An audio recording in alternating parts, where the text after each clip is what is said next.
Ngayon, ang takot ay isang demonyong bagay na maraming tao, gaya ng sinabi ko, ay nabubuhay dito. Masasabi kong karamihan ng tao sa buong mundo ay nabubuhay sa takot. Ang takot ay isang gawain ng pagiging makasarili. Ito'y gawain ng karamihan ng tao na may panlilin lang sa kanilang pananaw. Panlilin lang sa iyong pananaw, naiintindihan mo ba ang pananaw? Ang nakikita mo, hindi mo nakikita ng malinaw. Kaya ang tanging paraan para sirain ang takot at panlilin lang ay sa pamamagitan ng pag-ibig. Ang pag-ibig lang ang kayang magwasak ng takot. Ang pag-ibig ay isang tao. Ang pag-ibig ay hindi makasarili, matiyaga at mabait. Nagbibigay ito, hindi kumukuha. Kapag nagsimula kang mamuhay mula sa pag-ibig, sisimulan mong sirain ang mga kuta ng demonyong pagbabago na nagpapahirap sa isip mo. Mapapansin mo na kapag nagsimula kang mamuhay sa paglilingkod at pagbibigay ng walang inaasahan pabalik, ang pagbibigay mismo ang siyang biyaya.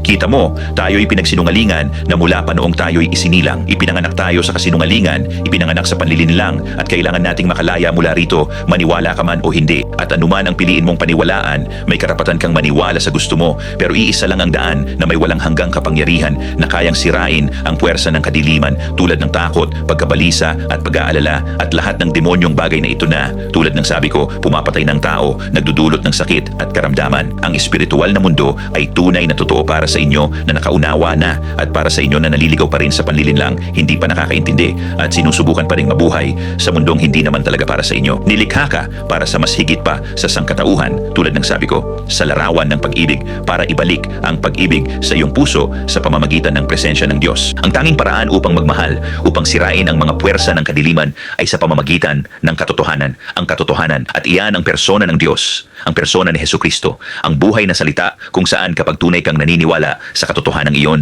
nauunawaan mo na pumasok kay Jesus sa pamamagitan ng ganap na pagsuko, pag-iwan ng lahat ng bagay na hindi ka naman talaga dapat maging, hindi dapat mabuhay sa mundong ito na nawawala at namamatay, kundi mabuhay sa kanyang mundo, sa kanyang buhay at kaharian at lahat ng bagay na hinahanap mo buong buhay mo dahil ang pagnanais na iyon ay palaging nasa iyo sa pamamagitan ng Espiritu ng Panginoon, ng Ama mismo, upang ibalik ka sa iyong orihinal na layunin na maging isa sa pag-ibig, katotohanan, kapayapaan, kagalakan, habag at awa. Naku, gawin mo ang desisyon. Nasa iyo ang pagpipilian. Mahal ko kayong lahat.